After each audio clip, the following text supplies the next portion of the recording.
there, but they don't want you to know. Learn why on the Rico Dukes They Fear Truth show as he explores civil rights laws, constitutional provisions, political news, and more. Finding solutions starts with knowing the truth, the real truth. Uncover the truth for yourself on the Rico Dukes They Fear Truth show.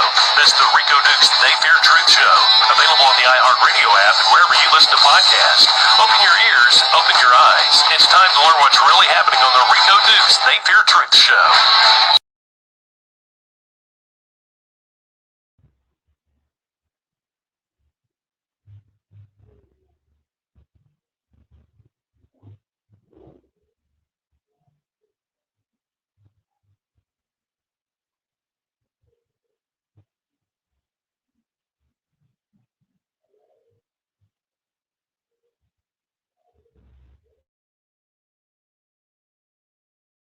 You want to kill a revolution, don't you?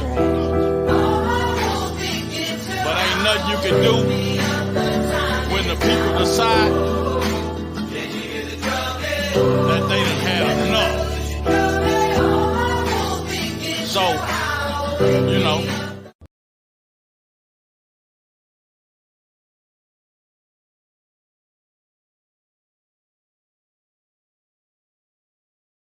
Hey, fuck you mean I'm hot? Fuck you mean? Fuck you mean? Yeah, fuck you mean? Being down your block. My mindset, fuck it, this shit ain't hard cause I love it. I'm trying to boss up my city. You niggas do it for nothing. You do it for hoes and do it for money. I can tell it ain't nigga. I spent some days in that dungeon, nigga. Composites on profits. Fuck you mean? I been popping. A nigga been in that water deep like I trapped with the Amish. All debts is settled. No lie. Just bring the deposit. Organizations trying to survive cultural assassination. Rip niggas, blood niggas, essays, Asians. Why the fuck we born with each other's population? The devil wanna dead all our population, people in folk nation. Why the separation? Why we got Jamaicans hating on Haitians when the British and French rape both nations? Mexicans and blacks kill each other, straight hating, while the government profits from prison population. If you on the block. What's up, y'all? Just stopping in and tell y'all about They Fear Truth News. It's going to be all across the country and all 50 states. They Fear Truth News. Just how we really doing it over here. If you want your news, if you got some news, information, a news article, anything going on in your community that you feel like the public needs to know, holler at They Fear Truth News. They Fear Truth News 33 at gmail.com or They Fear Truth TV at gmail.com. Number 214-280-3773. You can also be on our TV network site. You can find us at theyfeartruthnews.vhx.tv. That's theyfeartruthnews.vhx.tv. The truth for news that mainstream media feel to tell you about. Come holler at us at They Fear Truth News. Song Huey P. Stay focused, positive vibes are mandatory. Every tree is known by the fruit, it bears self-explanatory. Some people can't relate, many won't comprehend my story. Follower of Christ, fulfill His presence if you stand before me. Covered by the blood of the Lamb, and I mean every end. Jesus is the way, I asked Him, prayed, He showed me evidence. He is the author and head of my life, I'm just a vessel sent to surpass all darkness with the light my armor is heaven sent.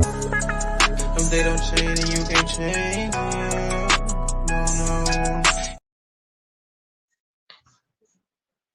Hey, what's up, America? What's up, y'all, man? Today, man, y'all already know, man. I'm coming to y'all live, bro. I ain't did a little show in a minute, but we got one very special today for y'all, man. You know what I'm saying? The son of Dr. Huey P Newton and the wife of my father, the great honorable Dr. Huey P Newton. Now, she ain't the wife on paper, but she's the wife that the community accepted as his wife and chose as his wife, and she's the wife that my cousin David Newton considered as his auntie. She's the wife that the community takes as my father's wife. Introducing the great Pat Ann Wright, aka Sister P. How you doing? How you doing, Mom? How you doing? Oh, I'm doing just fine. How I'm glad to be with you this evening.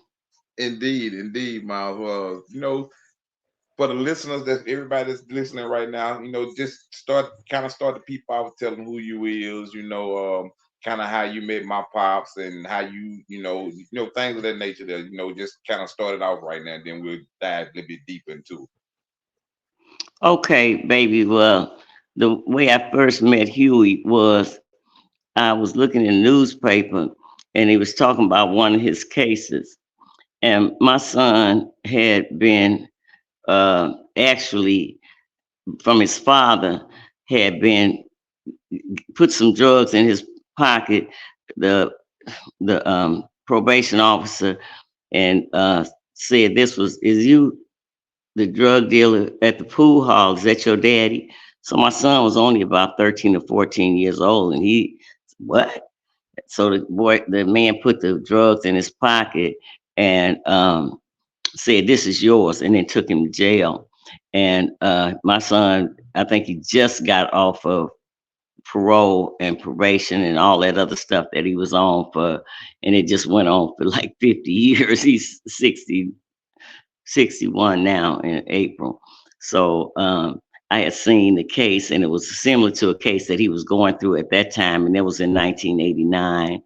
And so I decided that I would go and talk to Huey, because everybody knew about the after hours where he would hang out, and so I decided I would go to the after hours and meet up with him and talk with him about my son's case, because I had been not a Panther, but had been in business and was doing entertainment stuff. So we had like a lot of money coming through. So we were always just supporters of the Panthers.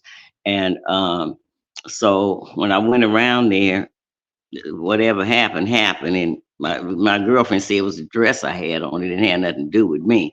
But basically, that's when I met Huey. And basically, he came home with me that night and never left. So he didn't. He left that night he got killed. So you saying you met my pop the night you met him, you brought him home, and you say you got him on the first go, you got him, snagged him. Yeah. Yeah, we fell in love. It was like love at first sight. Mom said, yeah. Love at first sight. He had told me the story about his mother and father, and it was love at first sight. So he believed in it, and so did I, because I was totally gone. And ever since then, we had a symbiotic relationship. It was like I could tell when Huey was coming to the door. I'd say, open the door, he'd be in 5 minutes. So I don't want him standing outside. It was something that really, like, God put us together. It was nothing that so much was between me and him, but we had a force. And when Huey had been at my house for 4 days, he told me that he felt like he had been to a convention, almost 300. When they found out he was in West Oakland, everybody knew me because I was an activist and whatever. He said when he met me, you got your own army, So he just took the army over and like where I left off, and it just ran from there. But we were still feeding people and,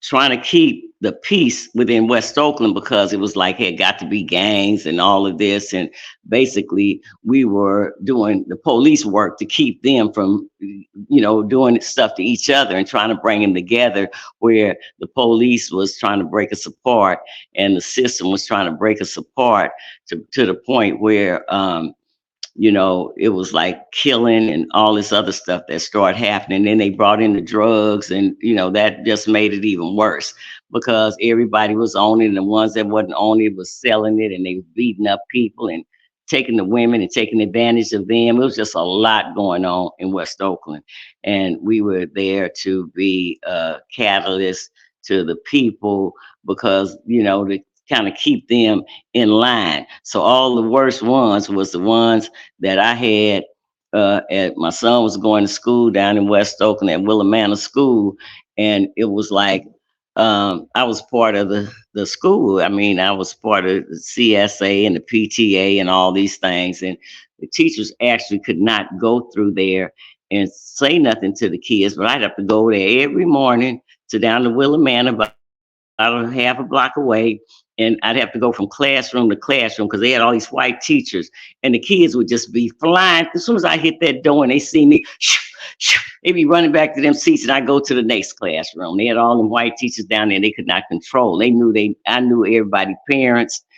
Basically, I knew their grandparents because me and my sister-in-law out of the whole school was the only parents that was there to for their kids.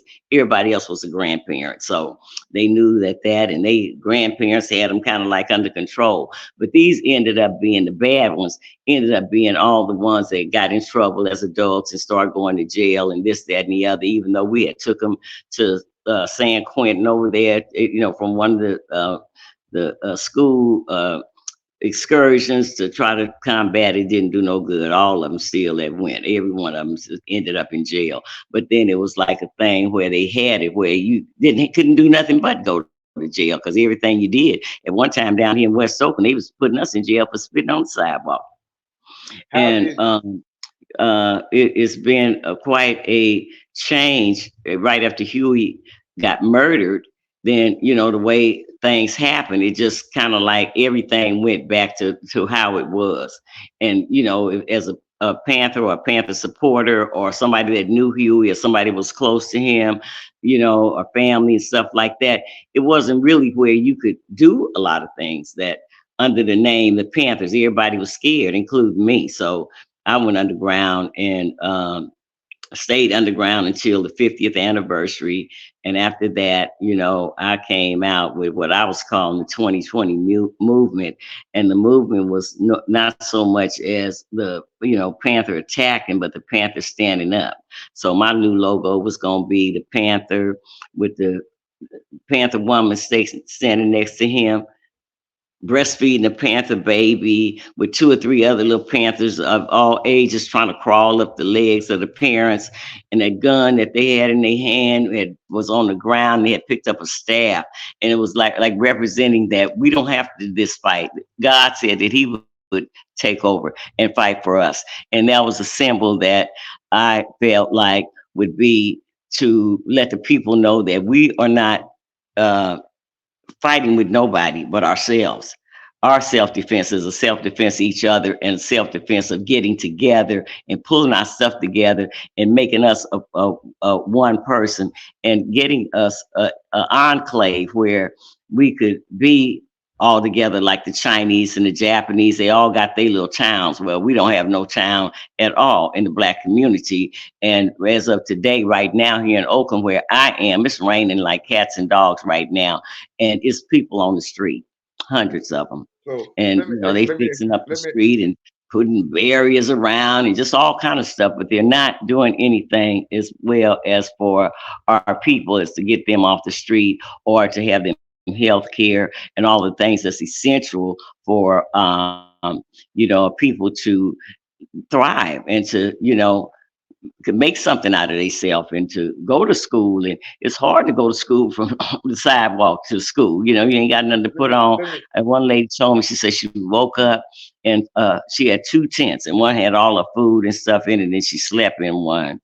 And she said she looked up, and it was raining so hard that her tent was rolling down the street with all her food in it. And it's just so many different stories of things like that that's really heartbreaking. And here about 2 weeks ago, a man froze to death in a encampment that they put tiny houses in right here, not too far from where I live on Peralta Street, and a man froze to death. And then another one went to the hospital and was in a coma that almost froze to death. And the people not hearing.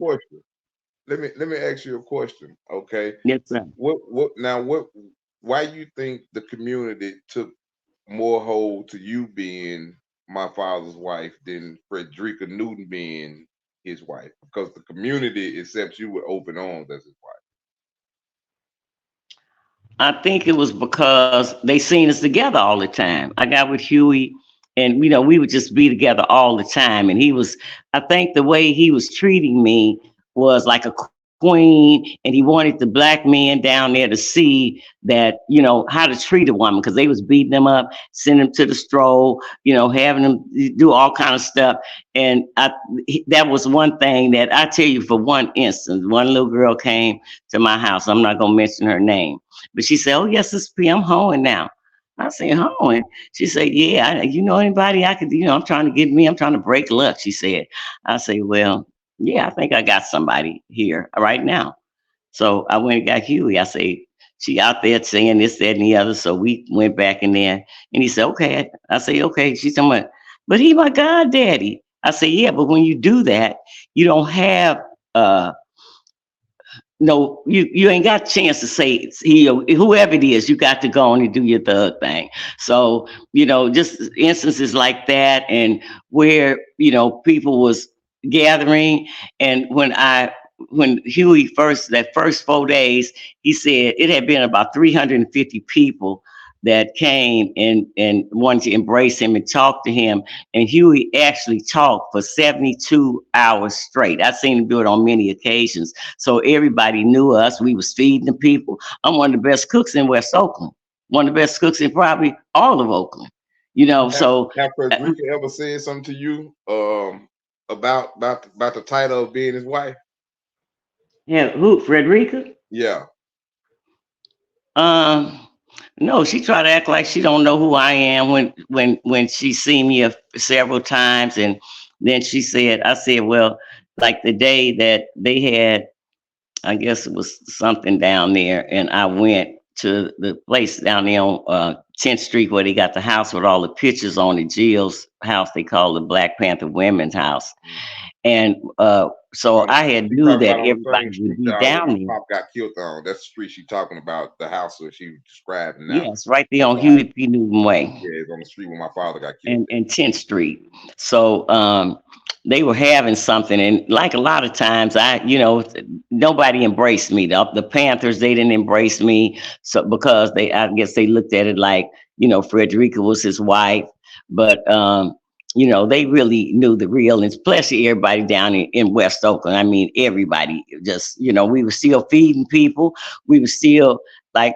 I had my own army, and it was the kids, like I said. So the police was bothering everybody. They come get me. They asked me, "Well, are you everybody's mama in West Oakland?" And I say, "Yeah." They say, "Lonnie Wilson too?" Yes, I'm everybody's mama. I'm the godmother of the lower bottom. That's what they call me. So everybody down there know me. Everybody, I'm either they auntie or I'm their mama. And I've now. I been want working I with want I want to Prescott. tell my viewers something real quick. I don't mean to cut you off. I just want to tell my viewers something. Now, Hmm. this Miss Pat, aka Sister P, has accepted me with open arms as her son. She has connected me in the last 48 hours. I'm just gonna use that. We've been talking for the last few days, but she has connected me with my people, some of my family. She has connected me with David Hillier. She has connected me with Jill, the woman who owned the house, the Panthers women's house now. That's where my father got killed there. She has connected me with him. With her, she has connected me with several other peoples. And it's like it's a blessing now. Frederica Newton is my father's wife on paper, who the public knew. She won't say a word to me. But here it is, the people that I've been trying to reach out to. It takes somebody that was with my pops from 1986 to 1989 to finally come through to give me a helping hand. I just want to clarify that for the viewers to let y'all know, kind of know more of the position and power that she has. Yeah, so I've been with the Prescott Circus Theater for 24 years. And they are a group of black and brown kids in West Oakland from Prescott School that we eventually end up with 10 to 12 schools every year as an after school program teaching circus arts. And we kind of come in contact with about 250 kids a year. So 250 kids times 25. I know a lot of people. I know a lot of kids, and some of them have been parents and grandparents by now that I met at, working with the Prescott Circus. I've been working with the school system, like I said, from, my kids span from 60 to 49. So I've been, I work with the schools in between those times, and I've done a lot of community work, and like I said, we was doing a lot of the entertainment and bringing the entertainers to town and doing fashion shows and doing talent shows for the kids since back when I was like 18 years old.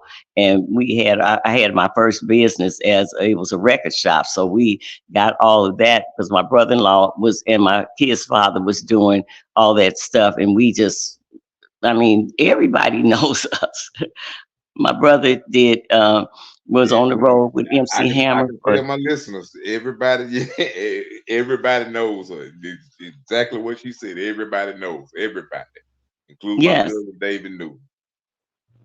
Right. And then with it being Huey, and everybody has so much love for him, that just opened up the door. I mean, I get so much action for everybody just because of it. So, everybody is looking at me like his wife, and I consider him as his wife. We were not um um, going by, we were like an army. And so, what would I look like? What would the United States look like right now going asking Iran to ask somebody could get married? I didn't want to ask no white people. I'm looking at them like they the devil because I'm a Muslim. So I wasn't expecting them to have to pay somebody for me to get married. I've never been married, and I never will get married unless I marry somebody like I did with you. We married each other. And that was what our relationship was. And I didn't need no white people to come in and give me permission to be with him. And I never would accept that permission. I would just do like I did. So, I can respect anybody that. that Huey said that we would have to get married because the wedding is for the public. It's not even the wedding ain't even for me and you. It's for the public. So he was trying to, and I'm still saying no. That's not what I'm gonna do. I don't need that in my life. I don't want that So in my life. And he I haven't wanted to had have a so. public, he wanted to have a public wedding with you. Yeah, he did, but I didn't want to have that and he was still married to Frederica. But I know, he told me about. I know it was sometime in October when that first year after we got together was when they was trying to get broke up because they was trying to get a divorce and stuff, and I knew that. So I think a lot of people knew that, but it didn't happen. And we were so busy doing what we was doing, we had our own situation. And so I don't really know where Frederica was, and don't nobody else know. But I know that who was running and hiding and jumping over fences and all that, getting chased by the police every night. I know who was doing that, but I don't know where she was. I never did see her jump over the fence with us. We going up under steps and hiding, and then we have to kiss, put our lips together so the police wouldn't even hear us breathing.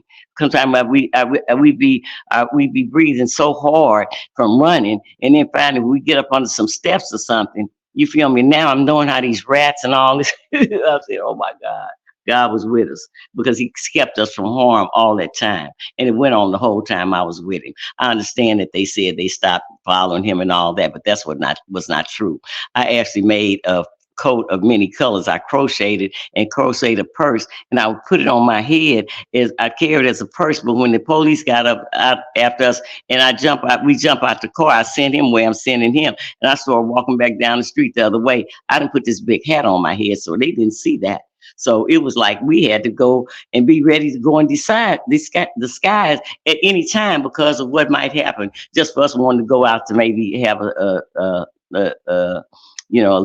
hamburger or something, or ride around town and whatever. It was never safe, never, all the way up So until was like the Panther movement back then and today, what you see that's so different from today to why is no structure in the movements that's going on, even considering right out there in Oakland that um pretty much nobody that's Panther has not tried to reorganize a Panther organization. Why do you think that may be? because didn't nobody know what to do. Because when Huey told me, he said, I'm tired, my knees is bad, whatever. You got your own army. I know that you know how to do whatever. He said, so I want you to take over as Minister of Defense in my place until, I get ready or whenever. He said, and I said, well, Huey, um, all these men around here, I said, that seemed like a job that you would ask a man to do instead of me.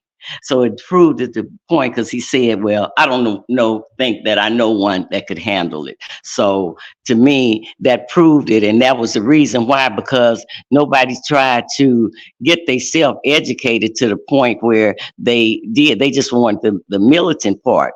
And they didn't want to put no time in going to school and reading books like Huey did to get through school. He told me he went to school. It took him, I think he said 12 years with whatever it was, 18 years, some long time that it used to take somebody else this long. But it just because he was also going through with the Panther Party while he was going for his PhD. So that let me know right there that, he did a lot of stuff. And then he told me about Jews Row there, where he'd have to get to school an hour early because when you're taking philosophy, they don't want nobody to sit on the front row but the Jews. So he told me he would go to school an hour early just so he could get the middle seat in Jews Row. That's interesting. You said philosophy school. That's a philosophy school, right? Yeah. Today, why do you think that, with me being Huey's son, that Frederica Newton and Bobby Seale and all of them have not just came forward with the truth about all this shit? Well, I don't know. I can't answer that question, but it would make you wonder why that, would nobody want to do it. I felt like I had Huey again when I felt like the connection that God put on there, because Buffalo introduced, you didn't call me. I called you. Buffalo called you for me, because when he told me about you, I immediately said, well, hook me up. I want to meet him. And with the things that you have said and did, and since I met you, and all the videos and stuff I saw with you, and they're all so positive, and they're all bringing messages to the people, and they're all very important, because we are suffering as a people for the lack of everything, the lack of knowledge, the lack of money, the lack of homes, the lack of good jobs, the lack of security, the lack of, fellowship, the lack of togetherness. And those are the things that I want to change for the 2020 movement, 2020 and beyond. Because if we could get that together, and I've already talked with the president of the Chamber of Commerce in Chinatown. His name is Carl Chan, and he has said that he would help us to get a Black enclave. He's just as excited about as I am and other Black people, that it would help us to have a togetherness and bring our people together on one accord, and then we would be working together for the future of our families and our extended families and our nation as Black people, that we could have that to start in, at one place, and to go all over the country. If we could start it here in Oakland, because somebody had already, I said, I don't know if anybody know about Brooklyn Basin, but I said I'd like for it to be something like Brooklyn Basin. They call it Brooklyn Basin Oaklandish now, is the waterfront properties for Oakland. So basically, whether we could get it or not, just let them know what kind of situation we want. I said I would like to see us have Harbor Terminal. The A's rejected it, so we'll take it since they don't want it, and y'all want to develop it anyway. And we need an enclave, and we're going to get an enclave. We might as well have it down there. I wanted you to kind of tell the people about the event that you got planning in June, that's coming up in June, and so some of the things you got that's planning that's coming up. Oh yes, we plan on having a big old celebration, and my daughter, my goddaughter, is running for city council in District 3 right here in West Oakland, and I'm shouting out for her, Shan Hirsch. And she would be the perfect candidate. Shan Hirsch was down here in West Oakland for the last 12 to 15 years, and she had her nonprofit Pennies for Peace for about 12 years, and every year she feed the kids and get them Christmas toys on every occasion. She's been giving out furniture, and she was over the recreation center in Camel Village, about 2 blocks from where they are building the Panther apartments under Elaine Brown, and one of the supervisors, or I think he might have just been like her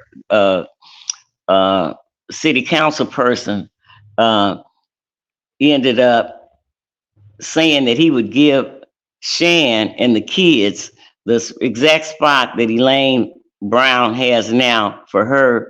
And he was going to put a, swimming pool, and that way he was going to have it fixed up where the kids could really have somewhere to go, which is no place on West Oakland that has nothing like that.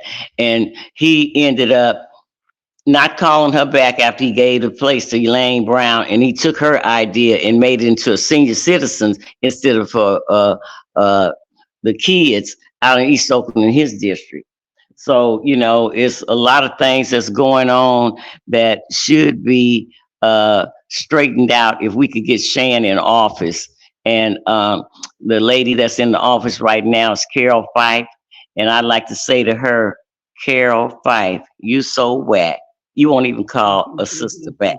She, when she first got in office, and I went to her town hall meeting, and I told her about the enclave, and she was saying, "Oh, I think that's a good idea." And I called and called and called for almost the whole time as Patricia Wright. And then, like about 6 months or 8 months ago, I called her back as the Minister of Defense for Black Panther Party in Oakland. And I still haven't got a call back. I called her and all three of the other people that she say could get in touch with her.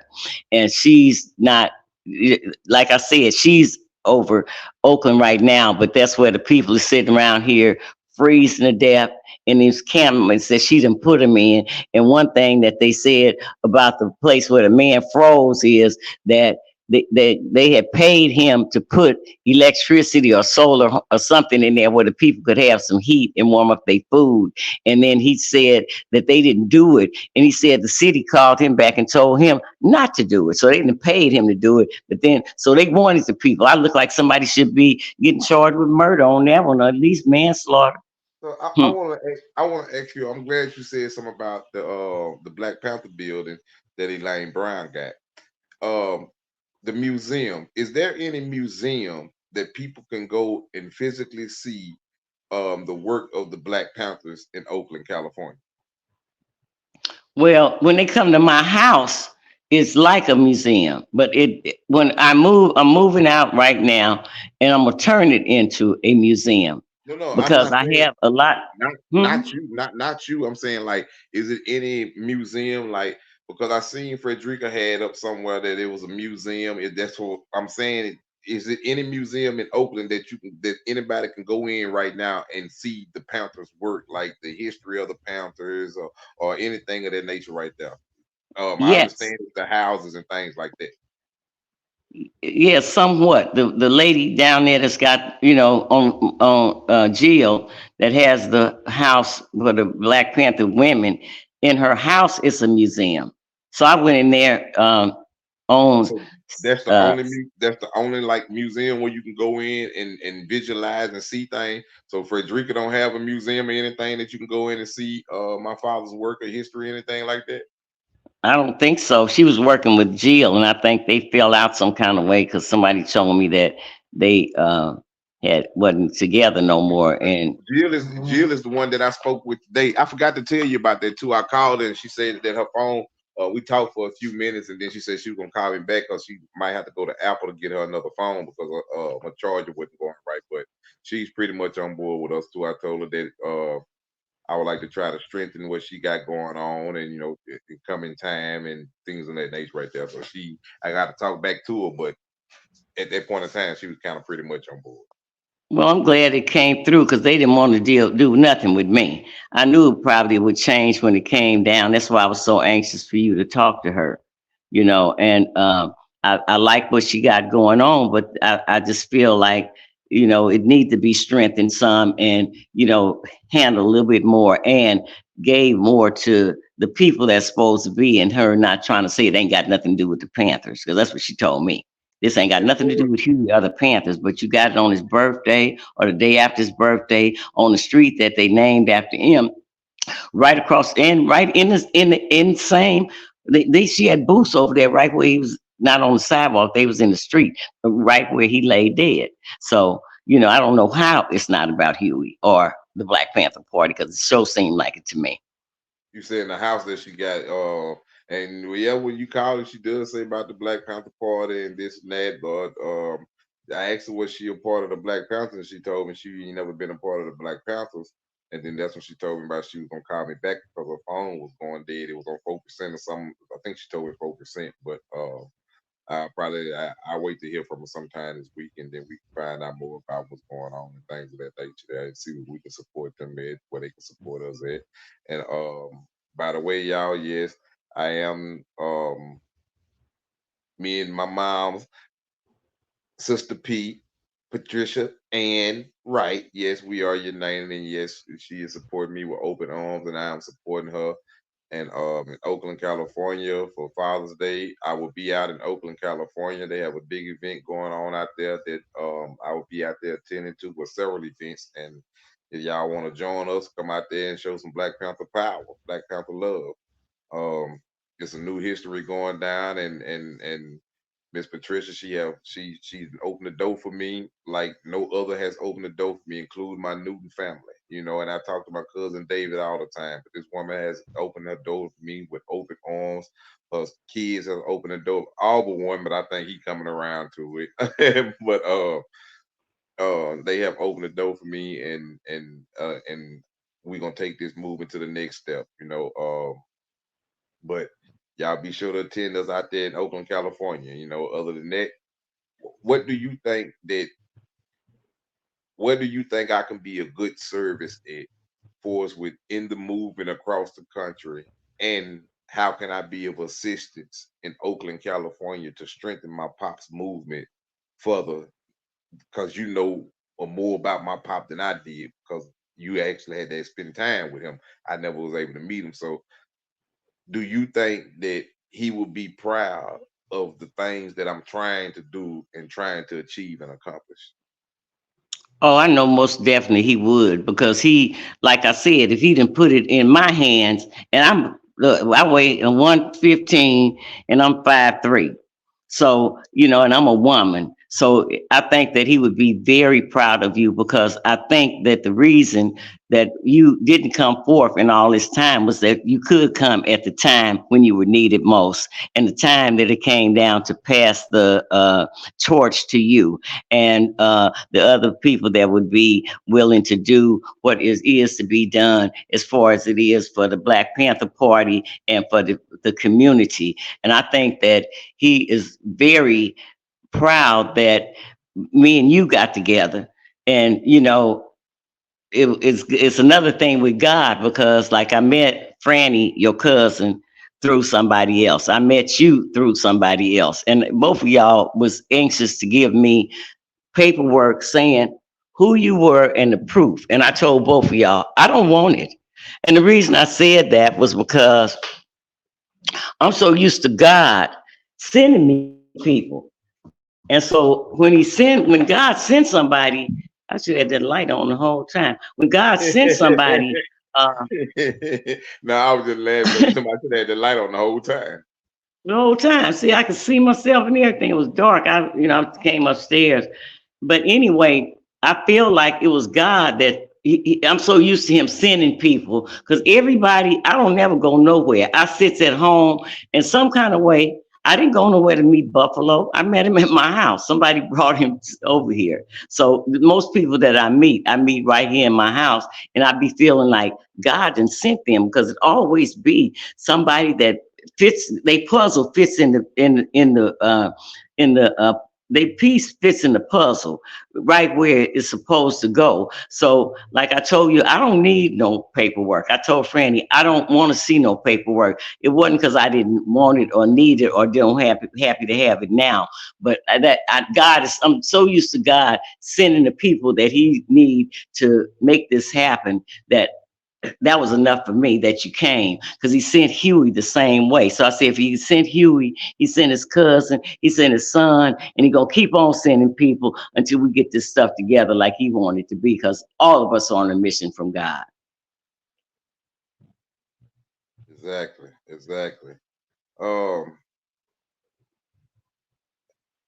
How can I say? I'm trying to think. What kind of service do you think that I could bring to Oakland? I think that you could bring togetherness. Is something that we don't have and that we need. I think that you could bring a positive image, and I think that the memory of Huey and the things that's going on right now.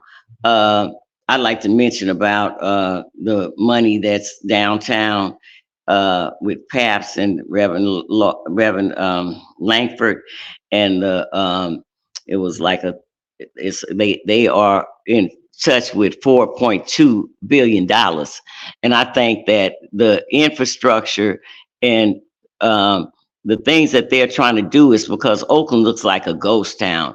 And I think after the Panthers, like you told me, that they wanted everything to go down. So everything that had something to do with the Panthers it made it the whole thing go to the point where it is right now. And they got to do for economic development, they're going to have to let some money be generated, and they're doing it with the black and brown because now they feel like they got to do something for us, and they doing it through that, so they would have the economy, and they probably banking on that everybody would just lose out. It's not easy to start a business and start making money right away, and they know that, and they're giving them initial money, but is that going to keep on coming if they need support down the line? So it could be the togetherness that we would be starting to support instead of going to Amazon and all these other places, all these white people stores, where we'll have some stores where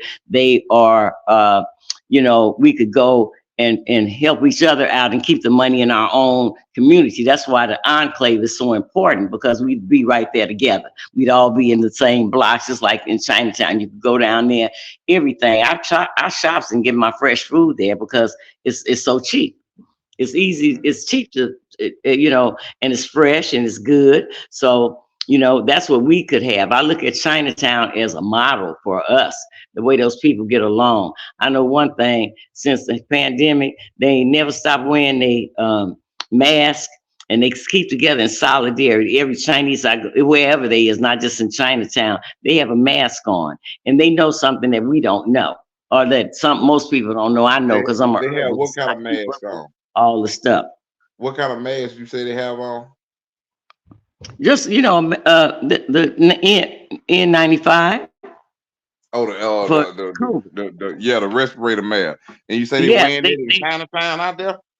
Yes, they never stop. Even the bums in Chinatown got them on. Just sitting on the street begging. Is it a lot of homelessness? Is it a lot of homelessness in Chinatown to why they might be wearing the mask like that? I only seen one homeless lady there, but she had a mask on. She was laying on the street, sitting on the street. But she had a mask on. I said, "Ooh, even the homeless folks." She was black, but then there ain't nothing that she could stay there and this, that, and the other. She probably just sit there for a minute, but she still had her mask on. But yeah, everywhere I go, to the stores, everybody, see, that stuff started in China, and it's starting again. See, if people don't know and don't do their research, but they got 5 strands of COVID right now, and they got one strand called disease X, and they got all these different ones. They saying that they are not as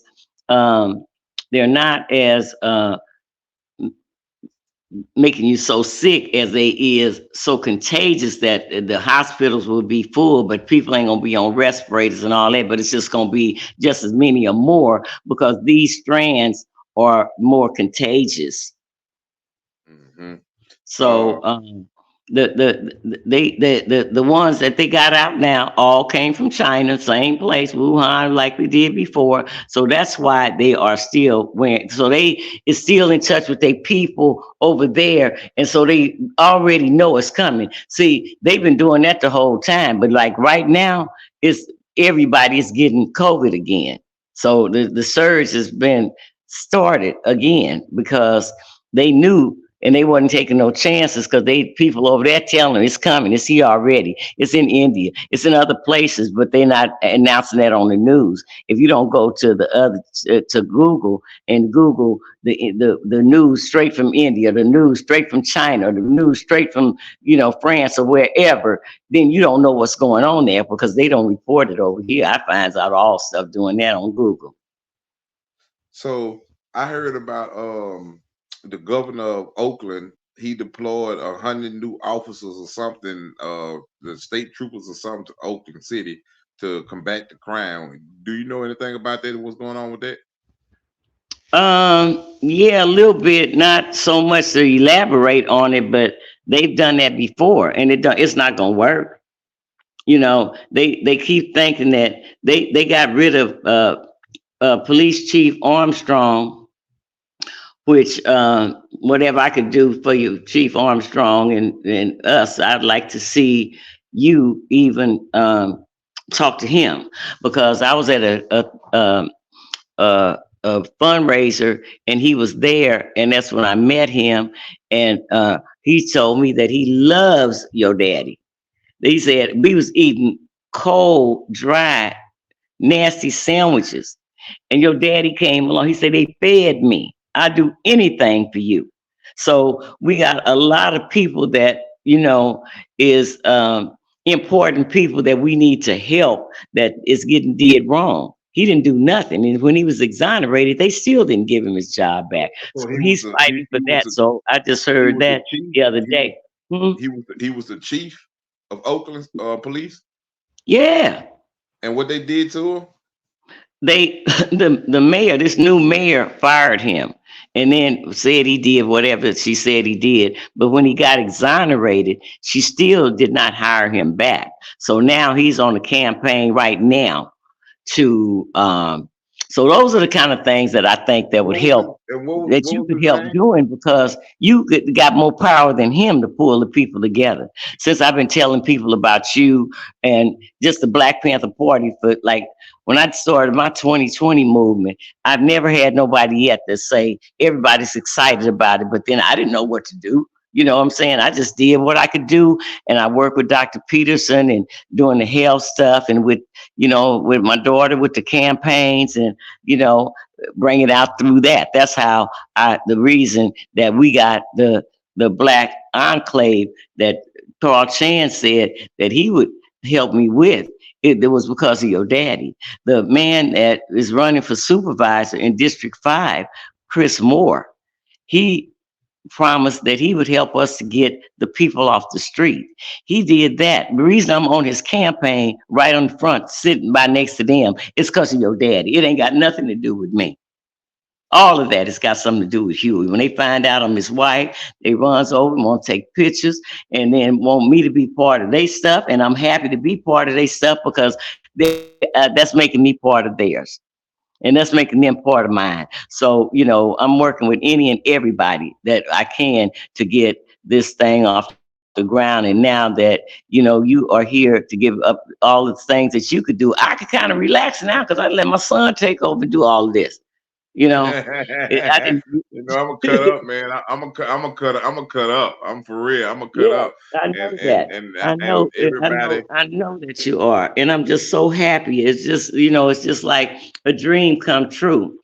I met a friend of David's at the David Hughes rallies that I've or been my going cousin David Newton. to. David Hughes. And he had said to me that he had been wanting to start the Black Panther back up. He's a media person, and he's a media person that I met through the campaign stuff with my daughter, and so I ended up getting his number from David the other day because he wanted to help so much. So we got a lot of people and a lot of stuff that is going to be happening that's going to make things work. And then other people, like I'm going to mention Mr. Fab and other people that I want to get to with the entertainers, MC Hammer, uh, uh, Too Short. I mean, any other ones that was around here, and some of them I know and some of them I don't know, but I think that I will be successful in pulling some of the people that's not together with you being here. It's going to make so much of a difference because my thing, I felt like I could do it on my own. I was still willing to tell my daughter, no, I wanted to ask you something too. Like the other day when we was on the phone with David, my cousin David, when you called David, the way how he greeted you, it was just, I was just amazed by it. But why he ain't, I don't understand why he ain't helping you trying to achieve none of that. He right out there. Well, he don't really know what, I was just doing what I could do. He don't really, I think he always told me that he would help me with anything I wanted to do in the line to help, whatever. But it's so far, I had never reached out to him to come and actually do something. But I think that, I still think that we could work together with everybody. I don't think there's nobody that's not going to, because Huey's spirit is going to be in the building. And his spirit is going to bring the people together. His spirit is going to give them that, like we was at the Buku convention on Huey's birthday. It was something about that resonated with me because they had two different dates that they were going to have that convention. And the first date, then they came back about a week later and they changed the date. Then they came back about another week later and changed the date then. And the girl said February the 17th. I said, oh, that's Huey's birthday. So it stayed at that. So to me, I came representing not my thing, which is, my products and all of that. Dr. Peterson's products. I'd like to throw out a shout for Dr. Peterson because Dr. Peterson is a well-known doctor. He's a gastrointestinal doctor. I'm his herbalist. I got rid of his cancer in 8 months and with just food and maybe 5 products that I made for him to use topically. And he never it never spread it and it never came back. So he's live and well. And also what is going to be good, Dr. Peterson is going to start me with a television station soon, as soon as I want to do it. And that way we'll have a platform on cable, Comcast cable, to help do the work and help the people get together and, show our solidarity by bringing on shows that would be in line with health and nutrition. And my biological age is 19. I have been taking care of myself as a Muslim on how to eat to live. And I guess I must have did the right thing because my biological age is 19 and I'm 78. So they say that you can only be reverse 26 years, but I've reversed 62. So, it's very important for us to have the health component with that. And so when Dr. Peterson comes around, he's got a international patent on 3 products, and he's willing to let those products be sold by the people, just like Elijah Muhammad did with the fish and the bean pies. And he's going to start that not in too soon. The products is already 2 of them is like on the market and ready to sell. And he's going to be sharing the biggest portion of the money, because one of his products costs $60 and the person that sells is going to get 30. So he's making it to the point where we could have the people making a decent salary and getting healthy at the same time, because we will be having our own hospitals, our own clinics, our own little emergency things. And instead of people having to The go all the original way to Black the Panthers hospital. had set up it, like the original Black Panthers had set up. Exactly. The food program and everything, just like the original. With me, I didn't change. I changed two things that in the original 10-point program. And one thing was good homes. They gave us a good homes back in them days, but now everybody on the street, so they took them back.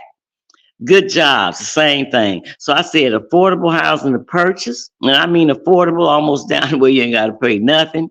And also an entrepreneur program where the people, they end up giving the jobs, but they fired them. Ain't nobody going to evict themselves, and ain't nobody going to fire themselves. So that way we won't have to have that problem where they give you something and then 15 years later, 20 years later, it's like it never happened, and it's actually worse than it was, because back in the day when they had all that, wasn't no tents on the street or nothing like that. It was just, everybody had somewhere to go, and it would I, might I be even. I had read that my pop I read that my pop he like he switched in like I forget what year it was, but one of them years he said that he had to start supporting the LGBTQ, and he said that they were some of the most oppressed people that it was.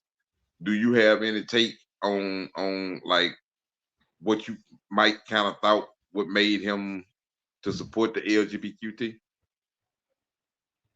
uh well, just being the way he is with just people, I don't think he's looking at them as LGBT or whatever. He could accept those titles, but I felt like he looked at people as people.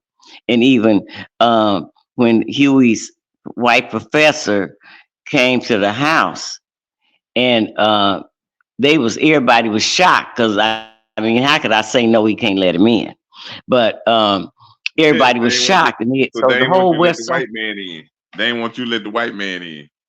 No, they was just shocked that I did, because I'm Oh, a Muslim. See, so they were saying like it got around the town, so everybody was, they couldn't even believe it. A white man at Sister P house, let me go see. I don't believe it. See, but I actually changed a lot of stuff that I was doing in the way I was because of Huey.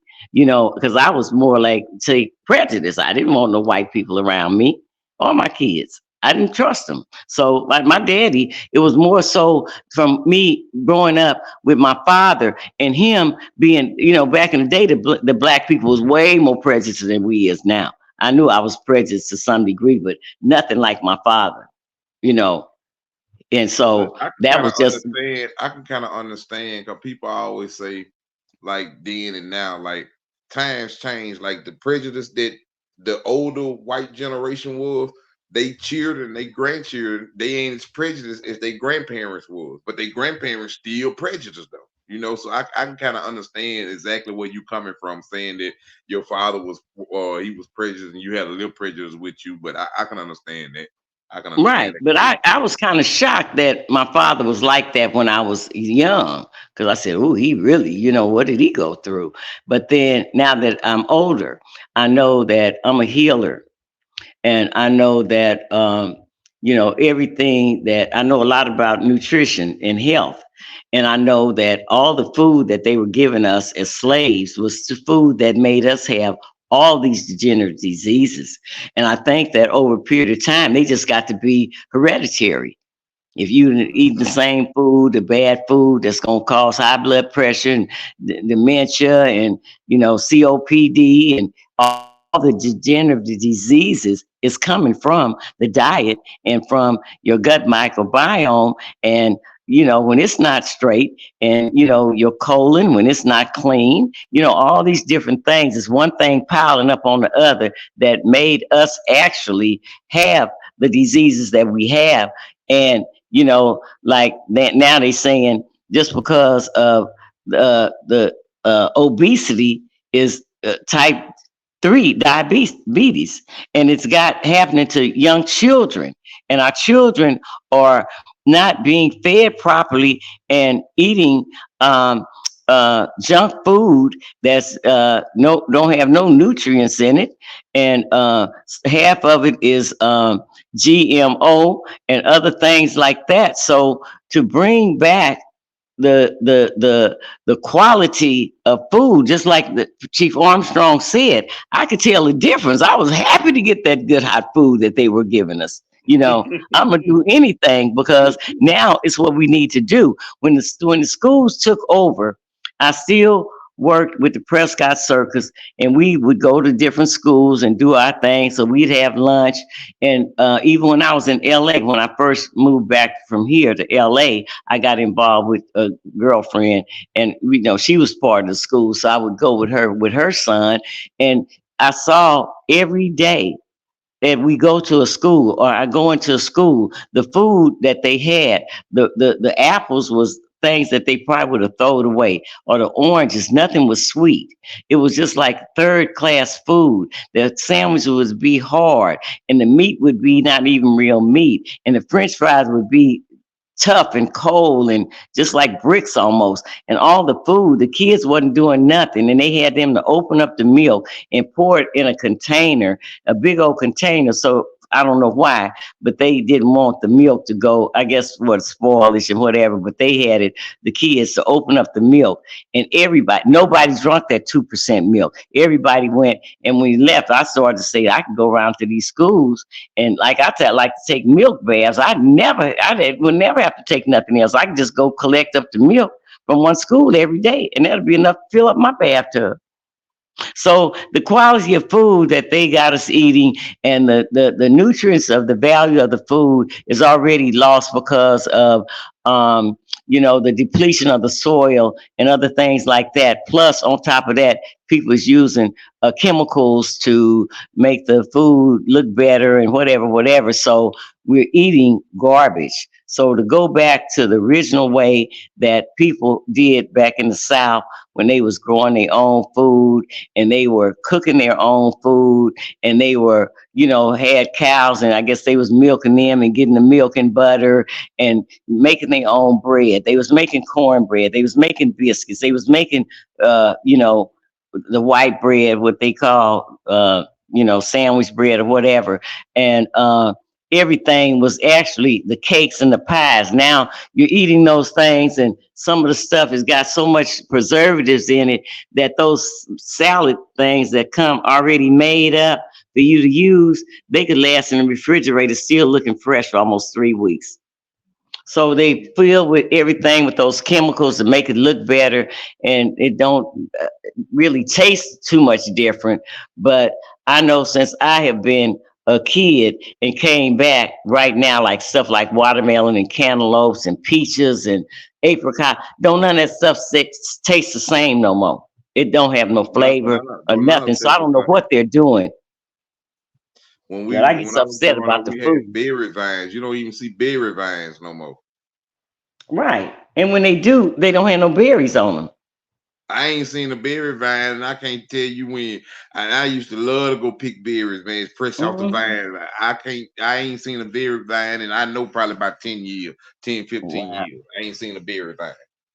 Yeah, so they taking up all the stuff and they making it into apartments and stuff like that. So they're digging them all up and making them, What do you they used to have big yards with dirt in there, but now they making the yards where they so convenient that they ain't using dirt no more. They putting that other stuff in there that look like grass, and don't nobody want to cut no grass. They don't want to water no grass.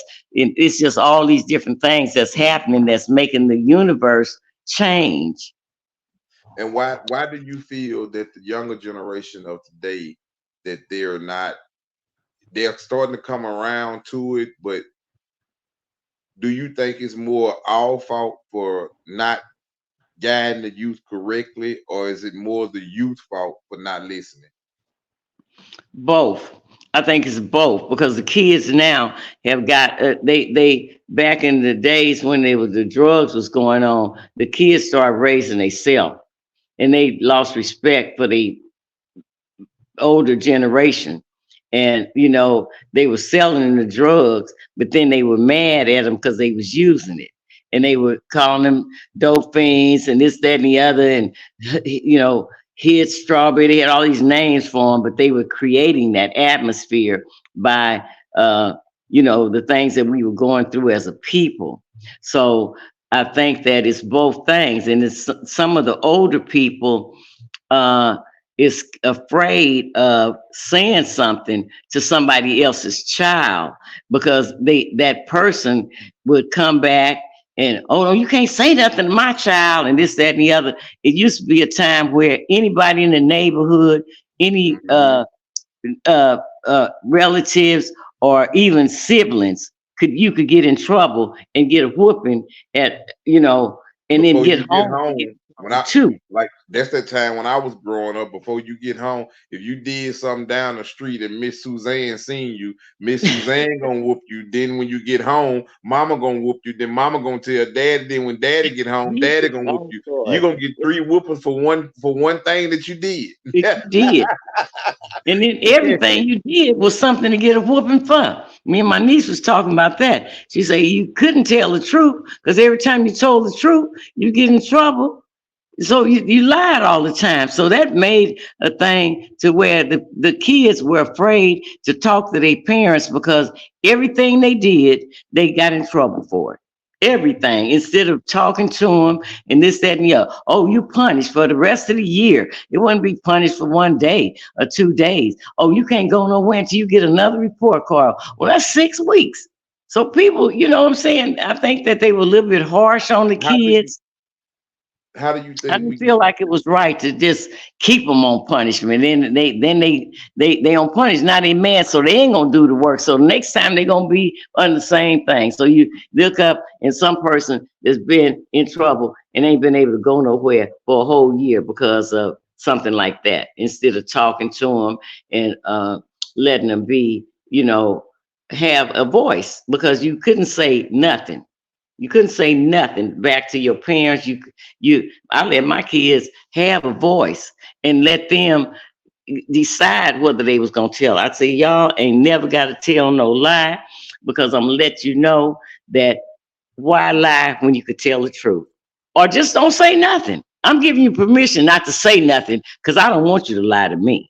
So they sit there and not say nothing. Well, that was like automatically telling on themselves. I know you're saying that you don't want to say nothing because you don't want to tell it because that you done lied. So now I know anyway, but you still ain't in trouble. You still ain't in trouble because you followed the directions of it, if it was even to your advantage all the way. I didn't have no advantage basically, but for you to say you can't, when no, don't say nothing. When they wanted to be out of school, I never sent them to school with an attitude because I didn't want them to go on to other teachers. I would keep them at home. And when they stayed at home, they had to learn how to eat to live, how to mess to the black man. So that made them stop wanting to stay at home, because I told them they could, stay at home if they needed to. They could have a vacation day. So they didn't even want the vacation days after they had to read message to the black man for 3 hours. I didn't even just the 6 hours. I say the Muslim school is 3 hours, so you ain't got to do but 3 when you're with me. And they still would rather go to school and stay home with me. And how long have you been a Muslim, and have you ever been introduced to Farrakhan? Oh, yes, I've been a Muslim since I was, I think, about 29, I believe. I know my daughter is 53 or 54 this year, and she was like in the months when I got, so 50 something years. And yes, I did get introduced to Minister Farrakhan. And the reason I got introduced to him was they had kicked me out the temple when I wouldn't buy no dress from them. And so I went home, made my own temple, and I called the University of Islam number 22P. As a matter of fact, I didn't take my sign down from when they could kick me out in, I guess it was 69, until I got with Huey, which was 86. and he told me that I'd have to take the sign down because he didn't want no problem with the Muslims. What you So he mean? said you can put another sign up there, but you What you got to mean take when you that say one he down. didn't want no problem with the Muslim? What problem did he think the sign would cause of with the Muslims? I don't know. I didn't ask him. I just felt like it might have been that he had some stuff going on before with them when they came to his house that time. When Minister Farrakhan went to see Farrakhan him that let him time? search him, and the messenger got mad. They Yeah, said yeah. he didn't shouldn't have did that because Huey Newton he said something like I guess it was very rude what he said as far as I concerned. I love the messenger.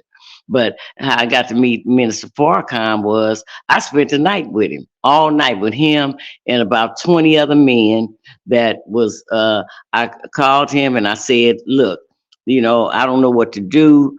It was after the messenger had passed, and after he came back, I guess it was about 3 years later, not the messenger passed, had went away. He came back to his senses about 3 or 4 years later, and so he started touring, and he came to Oakland, and I called and got in touch with him and said that whatever. So he told me to meet him at the thing, and it was out in East Oakland where he was speaking. And after it was over with, he invited me to go with him. So I actually walked in the middle of that entourage. It was about 20 of them. I never forget it. And I stayed there all night. They was talking about, he was just teaching let's see, what was the guy's name? Wow. It was one guy, I can't think right now, but I may be thinking about it. But he was in there too, and he had wrote a couple of books. I know that he's dead now. Kushmir was there. And when it ended up, Minister Farrakhan left. His plane was going. He just talked all night. I think he left about 6:30 or something like that in the morning. And I ended up staying there until my niece picked me up until about 8 o'clock in the morning at his hotel. For all y'all that don't know what she was talking about when she said, when Minister Farrakhan went to see my father, this is what she was talking about. Was with me, and he reported me to the messenger. Somebody did. That I went out there and, kind of submitted to Huey Newton.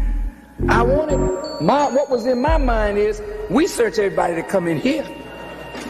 If Huey want to search everybody to come in his house, I want to show him I'm humble enough to be searched.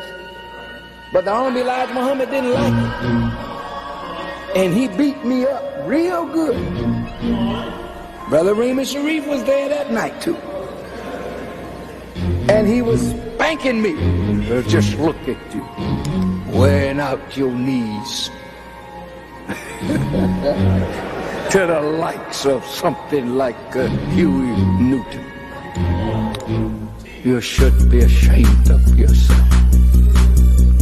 Here I put you in $1 million building in New York City. He said, I don't want you to go to them. I want you to make them come to you, brother.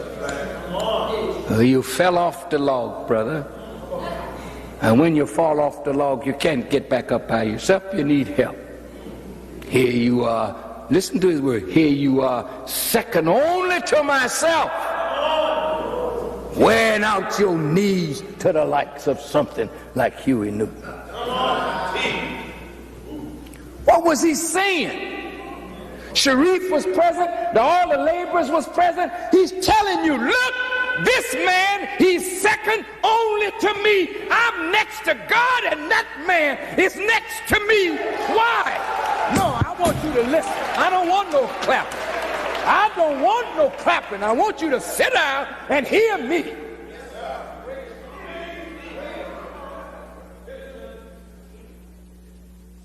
When you got other things in your heart, you can't hear what the leaders say.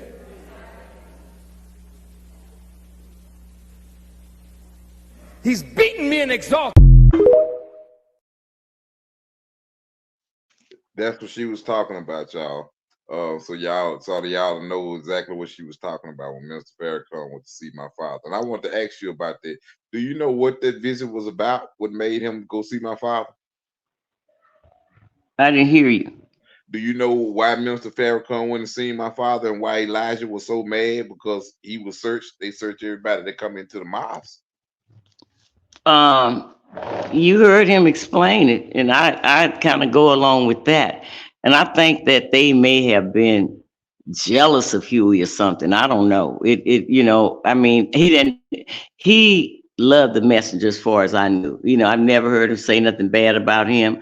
I've never heard him say nothing bad about Minister Farrakhan, but he did, he felt like he was right. He felt like he had the right to do that, just like they had the right to do it. He had his own nation and they had theirs. He wasn't calling his a nation. He was calling it a party, but it was still a nation. It was still a lot of black people that was in it. And, I don't know if, like I said, I always think somebody jealous when something like that happened because I think they came there. I can't remember because, like exactly what the whole situation was, but I know they came there to try to get something straightened out to where they could maybe work together or whatever. And it just didn't work out, after I guess it may have worked out if the messenger hadn't chewed him out once he got back. But I don't know. I really can't say that. Unless, like I say, I always go to jealousy, and like Huey was, they said, I heard Miss Farrakhan say, ain't no other organization and held on but theirs, and blah blah blah. And I'm saying, well, the Panthers really have, because even if it's just a little bitty things that I've done, we had to go on the underground to do stuff, and that to me, You know what? wasn't really, it was really against your security if you did anything or said anything. Just me even knowing Huey, how they did me when I was in jail, it was like unheard of. So you can get, Who did you when you was in jail? huh? You say how they did you in jail? Who? How they did me? Yeah. Who did Okay, something to you in jail? first thing they did to me was when I first got in there, they wanted me to work in the kitchen. And so they act like they know so much about me. And I'm saying, no, I don't want to work in the kitchen. So they say, oh, we know you could cook. We know you're one of the best cooks in West Oakland. So they kept on grilling me about 10 times or 5 or 6 times to come into the kitchen. So finally I said, well, they're not going to stop. So, okay, I'll go in the kitchen. Then when I got in the kitchen, they did me bad. And they one time I did they were supposed to only leave us in the room when we came out the kitchen. I got up at 12 and went to the kitchen.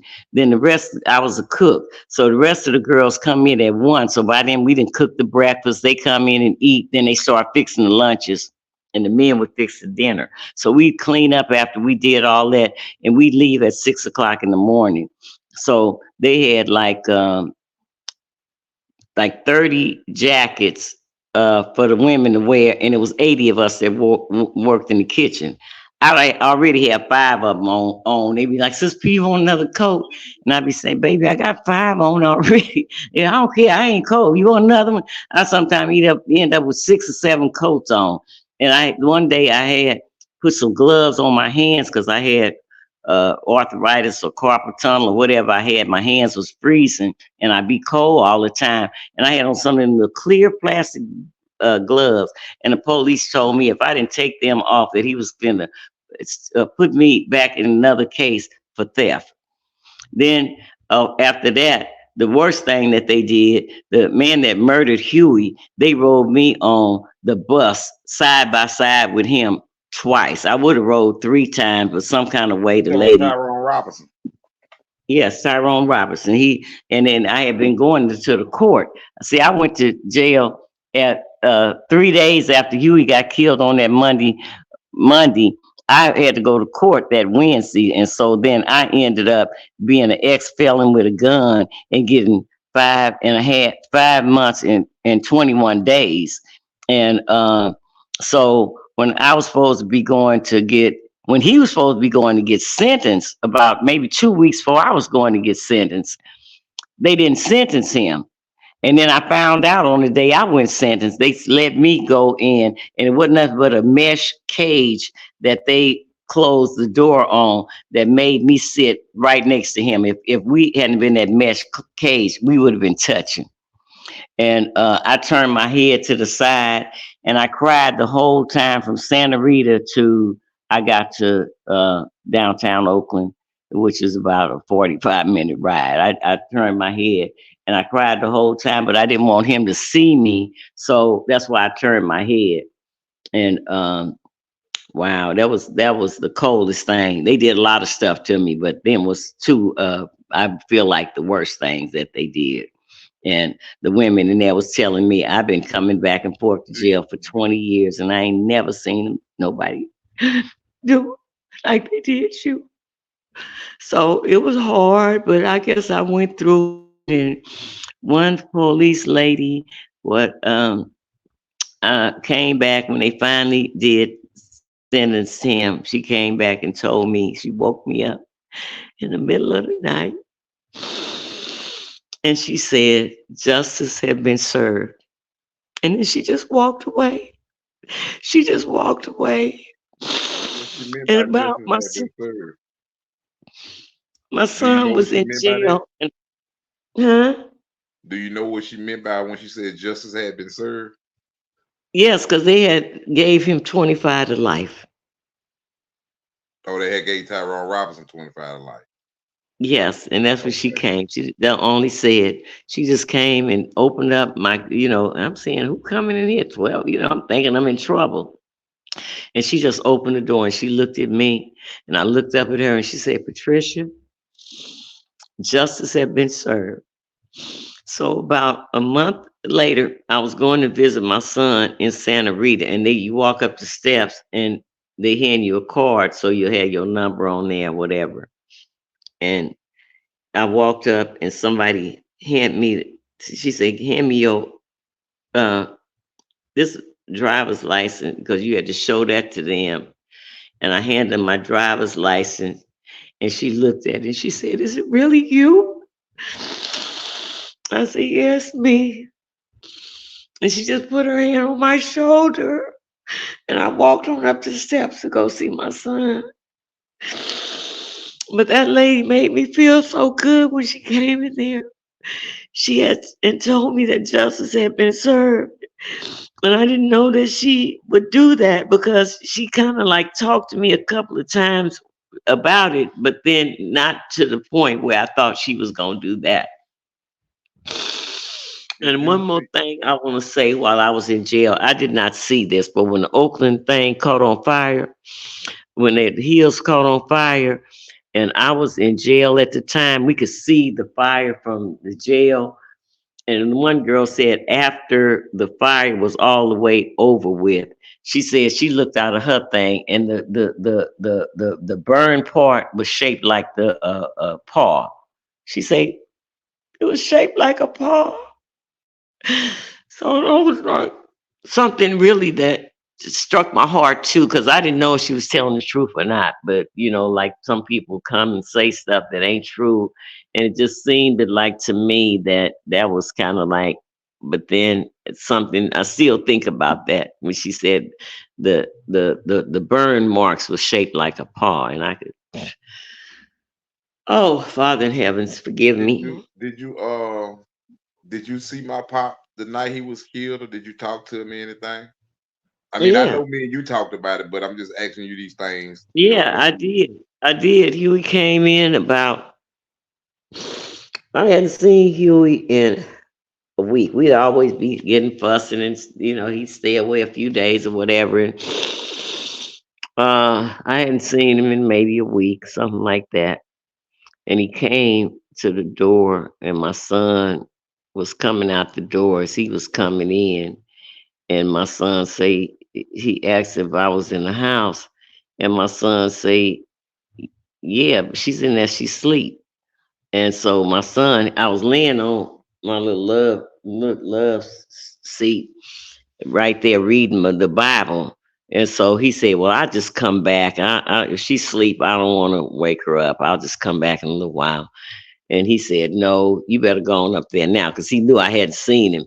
He said, because I don't want to be the one to tell her you came by here. And I said, he said, no, you got to go up there and see for yourself. And when he came in, I was sitting there on reading the Bible, and then we started talking.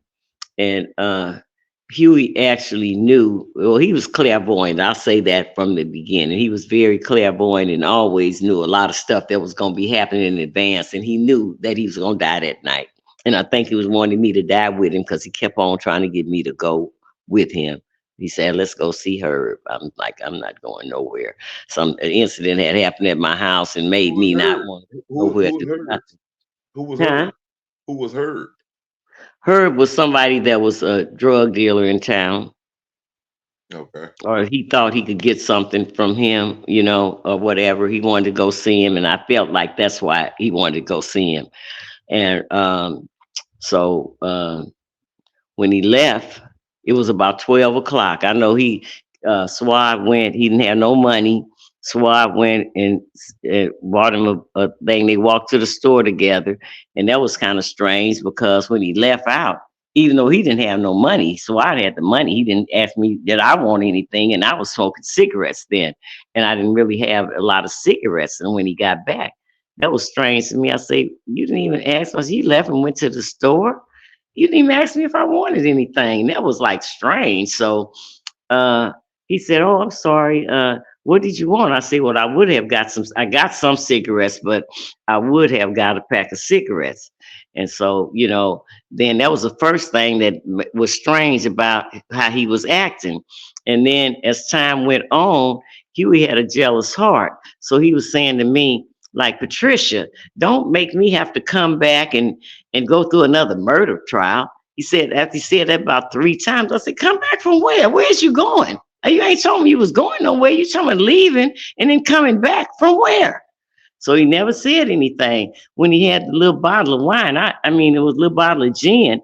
I don't drink, but he was one when we first got together. He did drink, and he wanted me to drink with him. So I said, well, I don't drink, but I will. He said, well, at least you could do is just wet your whistle. So I would just like let little alcohol hit my tongue. I wouldn't even be a swallow of it. But then I was reaching out for to wet my tongue, and he would snatch the bottle back, and I couldn't understand that. I said, I did it 2 or 3 times, and he would snatch the bottle back, and any other time he would hand it to me. So that was strange. So I never did ask him why he was doing that. I just never asked him. I don't know why, but I know now that he didn't want me to have no alcohol, and my sister and I one drop, because he knew I wasn't going to drink none, no way. So he couldn't have thought I would be drunk, and he knew he was going to get killed, and then I'd have to wake up in the morning and go through that. So he left about 3 o'clock in the morning.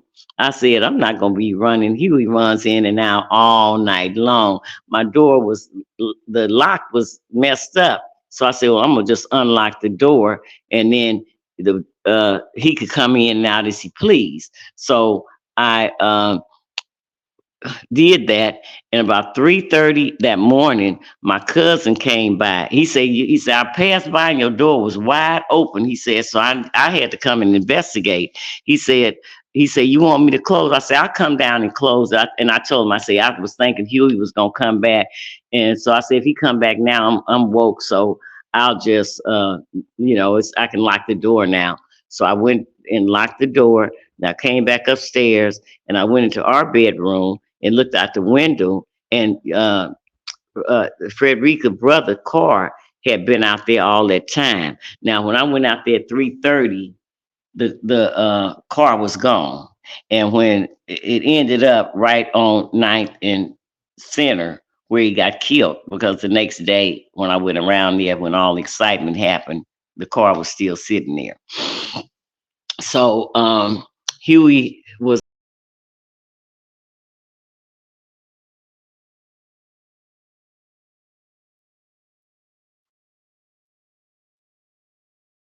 She be having phone problems sometimes, y'all. She'll tune back in. But yeah, she has hooked me up with David Hill. I talked to David Hill day before yesterday when I go to Oakland in June. I meet him, so we're gonna do a lot of things together. He's supposed to have Bobby Seale there, my Uncle Melvin there too. So we'll see how they go and turn out once I get out there. But she has connected me to a lot of people. Jill,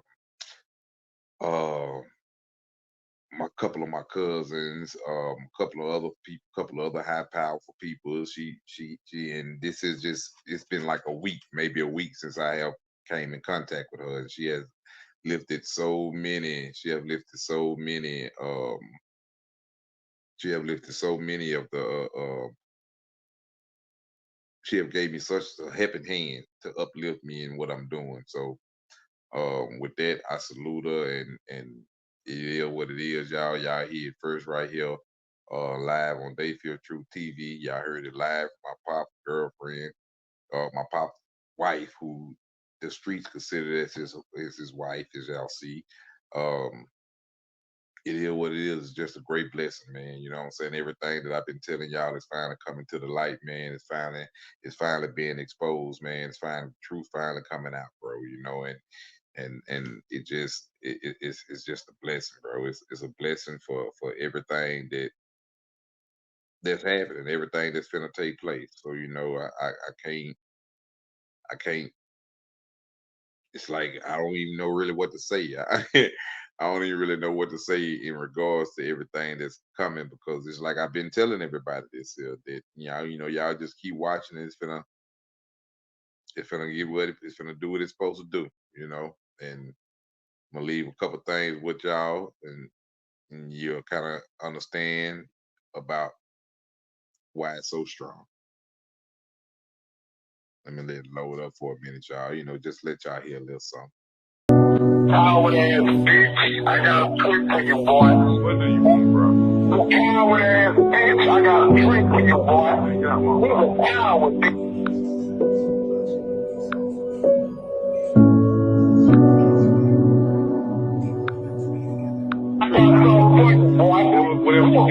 Whatever you got for me, do it, cuz.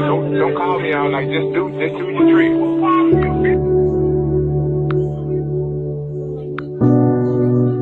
Coward ass bitch, you say never for me. You say never for me, you coward ass. You about to do what you do. You gonna stay in this sugar forever. You gonna stay in that sugar forever, you coward bitch. You gonna stay in that sugar forever, you coward bitch. You gonna stay in that sugar forever, bitch. We ran you out of Shreveport, bitch. We ran your coward ass up out of here. You won't be with your kids, your daughter, your wife. We took everything from you, you coward bitch. We took your wife, we took your kids, we took your soul, bitch. We ran your coward ass up out of here. You won't be here. We lose soul. Get your But you running like a coward. Get your You think I'm gonna be here and do like that? Man, get your You think I'm about to be Huey P Newton? That is not what Huey P Newton stands for, boy. You don't stand for none of that. I'm trying to figure out why You ain't doing Huey P Newton, son, boy. Why you on my You phone? don't know Huey P Newton, son, boy. Why you on my phone? You a man, boy. Why you on You my don't phone? know what you preaching on. Why you on Boy, my I said, you can laugh all you want to. Why you on my phone? Nigga smarter than everybody else. Why you on my phone then? Little coward ass bitch. We ran you out this city. We ran you out this city. We ran you out this city, you coward bitch. We helped you out. We fucked your wife. We fucked all your hoes. And we kicked your bitch ass up out of here. Coward ass. 214-280-3773. Correct. I'm gonna try. Are you live in this area? Yes, I live in Texas, correct. Okay, good. Okay, so I'm gonna call you back. Maybe tomorrow, maybe sometime next week. But I'm gonna arrange a time where I can have an FBI agent here to sit in and meet with you, and I'll hear what you have to say. Okay. Coward ass bitch, I got a trick for you, boy. What do you want, bro? You coward ass bitch, I got a trick for you, boy. You got one, You bro. a coward bitch.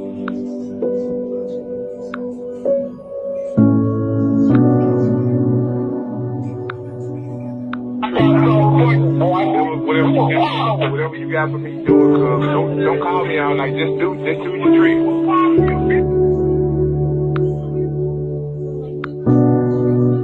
Forward and dangerous. You say never for me. You say never for me. You somebody do what you do. You gonna stay in this building forever. You gonna stay in that chuckle forever, you coward bitch. You gonna stay in that chuckle forever, you coward bitch. You gonna stay in that chuckle forever, bitch. We ran you out of Shreveport, bitch. We ran your coward ass up out of here. You won't get your kids, your daughter, your wife. We took everything from you, you coward bitch. We took your wife, we took your kids, we took your soul, bitch. We ran your coward ass up out of here. You won't get it. We lose soul. Get your butt back. Like a coward. Get your butt back. You say one thing you didn't do like that. Man, get your butt back. You think I'm about to get Huey P Newton? That is not what Huey P Newton stands for, boy. You don't stand for none of that. I'm trying to figure out why you ain't doing Huey P Newton, son, boy. Why you on my phone? Why you Huey P Newton, son, boy? Why you on my phone? You a man, boy. Why you on my phone? What you preaching on? Why you on my phone? You can laugh all you want to. Why you on my phone? Nigga smarter than everybody else. Why you on my phone then? Little power ass thing. We ran you out this city. We ran you out this city. We ran you out this city, you coward bitch. We got you out. We fucked your wife. We fucked all your hoes. And we kicked your bitch ass up out of here. That's the type of shit that I get. You feel me? Because I'm the son of Dr. Huey P Newton. That was one of the ones who played a part in the illustrated of the government murder contract. He was one of the key people named Myra Gibson, aka Trigger. He was a full mind, but I considered him my homie at the time for over 20 years. Y'all buy the book. Make sure you buy the book, True Story of a King. I think mom's coming back in, so yeah, that should go. She's back in. I told y'all she'll come back in. She'll come back in. Huh? But now I was just telling my viewers that you was gonna come back in. Oh yeah, I don't know what you know I am with these phones. You know, sometimes it do me like that. My may kick me out every once in a while. It'll kick me out every. Yeah, but it'll kick me out sometime too. So, but you all good. You can pick up where you left off there, Mama. What you were talking about I done forgot. when you were talking about the night my father got killed. Oh yeah, so when he when Huey left, I got in the bathtub, and when I got out, he was gone. And so that was kind of strange too. And like I said, he never came back after that. He about 7 o'clock in the morning, my house was full. There was people over there arguing in the room. Who was gonna let me know? So my daughter's girlfriend lied and said she was my niece and my biological niece, and should be the one. So then she came in and told me, and I said, "Well, he's dead." I said, "We just left here a little while ago." I got up, and that's when I walked out there and seen. That's when I seen before. I said the car was still out there at 3 something. When I walked back at 7 o'clock in the morning, that's when I discovered that car was gone. Because I walked back up to the front room where our bedroom was, and I looked out there, and the car was gone. And then I came back and sit down on the bed. Then the TV had been on all night, and I heard the announcement. So then I knew it was true. They had his picture up there saying that he had got shot and that this, that, and the other. And it was like right around the corner from the house. We lived on the corner of 8th and Mandela, and he got shot on 9th and Center. And the bus that they got there, I could see that out of any room in my house from where so Huey actually just didn't get no further than right around the corner. 1 block away from the house. And I got his autopsy report, y'all. So I know Huh? I was just Did telling the you have a viewers that picture of that house on your I got. my house on the corner? Because I Which saw one? when you were showing some stuff in the beginning. It looked like the house. Let me see. You were standing in front of it, I believe. That It's was your right house? there. Huh? Somebody, Stay focused, positive vibes are mandatory. Every tree is known by the fruit, it bears self-explanatory. Some people can't relate, many won't comprehend my story. Follower of Christ, fulfill his presence if you stand before me. Covered by the blood of the Lamb, and I mean every inch. Jesus is the way, I asked and prayed, he showed me evidence. that was the That house of wasn't it. That yeah, that was was a the house of house that looked like the house we had, but we didn't have no fence like that in front of it. yeah, that's the But house the right house there that on the where we corner. was living is right on the right a half a block from where that statue of him is. But they got him sitting up there with no body, just a head. Yeah, what you think about that statue, Mama, that Frederick did? What you think about that I statue? hate it. I hate it. I ain't never. They didn't give him no. In the first place, he don't even look like himself, and he got this long old neck. He didn't have no long neck like that. And then his hair wasn't like that. Huey didn't have no real thick hair like they making it look like, but his hair was thick, but it was more like a natural, not like they got him looking like Joel Osteen. It's like a white people's haircut. And I said they should have had a tam on him. I would, if it was me, I would have had a tam on him, and he would have had a whole body with some legs and arms, and he would have had some clothes on. They got him sitting up there butt naked. I'm hot about it. I Don't hate don't it. don't feel bad, Mom. We finna don't even worry about it. We're gonna do our own statue of them. Don't even worry about it. We got some things planned for Oakland that's coming and that it's gonna take the world by storm. So y'all expect it. Y'all expect it. Y'all hear it first right here on Take to the Truth. Y'all, I'm happy about it. Mama laughing because she already knows. So see, the private phone call that we've been having with everybody else, man, we know what's finna go down. So she laughing because she knows Man, it's finna go down. So it's finna look, go it's down so much big, man. support. It's so much support out here for what you're trying to do and what we're going to trying to accomplish. And everybody that I talk to, from the littlest person to the biggest person, wants to be involved. And I know a lot of And people. when I'm I talking about and when all I say kind of people y'all, in all walks of life.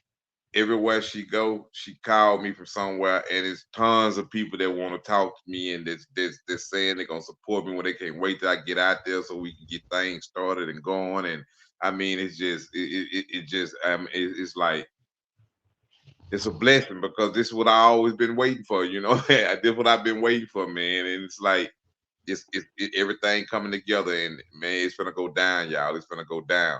But we're gonna get ready to end it. We're Oh gonna get yeah, ready well, I'm to end the ready show too. right now. We're gonna get ready to end the show right now because we got about another 4 or 5 minutes on here. Well, it's unlimited, but I'm just gonna go with it today for an hour and 45 minutes. I know me and Mom, we got some things we need to talk about off ad, you know what I'm saying, and get lined up and things of that nature right there. But Moms, you got anything you want to tell the viewers or anything you want to tell them to check you out on your platforms, your website, your social medias, or your products, or anything that you want to tell the people? Yeah, I'd like to talk about the Father's Day and what how much fun we gonna have there, and what all the entertainment we want to do. Something, if it's a movie, a documentary, or just a video, but we want everybody to be involved. And I have got some surprises because we calling this a resurrection of Huey P. Newton. And he's going to actually be coming up out his grave. And he's going to be actually talking to the people from the grave. And he's going to be requesting that you're going to see Huey request that you be at the shindig for the Father's Day of 2024. We're going to have him uh, imagining what he would say to us as when he come up out the ground. It's going to be a speech that he's going to have to say, and everybody's going to want to hear it, and everybody's going to want to be a part of that day. And we want to make it to something that Oakland has never seen before. We want to have so many people coming from all across the nation to help us with this, to get started on our thing, but to get our black enclave started and to get the black people together and get us on one accord where God wants us to be. And you know, we'll just start there, and he'll start here in Oakland and then take it across the nation. Indeed. Y'all heard it first from Sister P, Patricia Wright. My mom that accepted me with open arms, man. It's gonna go down. Real revolution for some real type revolutionaries in a real type revolutionary state city. Oakland, California. The 21st century Yes. Black Panther, the son of Huey P Newton, the wife of Dr. Huey P Newton. We live in legends, and we finna bring the legends to the people, and we finna bring a real revolution to the people. Only right here on Dayfield Truth TV show. Y'all already know what it is. Y'all know what it is, man. The son of Dr. Huey P Newton, man. Y'all already know. Peace. Yeah, and we're gonna keep y'all with updates of what's going on, because we can have these shows anytime we want to, because we got our own channel, right, baby? Indeed, we finna start bringing y'all. I'm gonna try to get David Hillier lined up, man. I'm trying to get a lot of things lined up. We finna do a lot of activities. We finna get a lot of programs started. I'm gonna be out there in Oakland for a couple of weeks for the first time, and then I'm gonna double back out there. I'm gonna be out there for several months, but we're trying to get a lot of things started, man. Y'all already know what it is. Check this here out. Y'all already know where to hear the truth is. And don't forget. The truth is out there, but they don't want you to know. Learn why on the Rico Dukes They Fear Truth show as he explores civil rights laws, constitutional provisions, political news, and more. Finding solutions starts with knowing the truth, the real truth. Uncover the truth for yourself on the Rico Dukes They Fear Truth show. That's the Rico Dukes They Fear Truth show. Available on the iHeartRadio app and wherever you listen to podcasts. Open your ears, open your eyes. It's time to learn what's really happening on the Rico Dukes They Fear Truth show. Out of here, Mom. All right. Take us out of here. Out of here. Y'all already heard it, man. Y'all be sure to join. If y'all can't join live in Oakland, California, we gonna have the links live to where y'all will be able to watch the live events live. Y'all gonna watch my daddy speak from the grave. On the next show, I'm gonna show y'all the new Black Panther sign. We're not gonna use that raised fist now, because Donald Trump took that.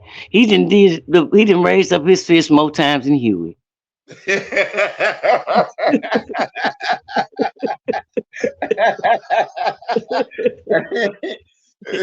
You ain't lying, man. Trump sure have. Trump sure have. You ain't lying, man. We gotta cover something else, man. Trump sure just swindled that one out of us, man. Real talk. But y'all already know we're gonna be coming live, man. We're gonna try to do a show, bring different people on and try to get the movement started.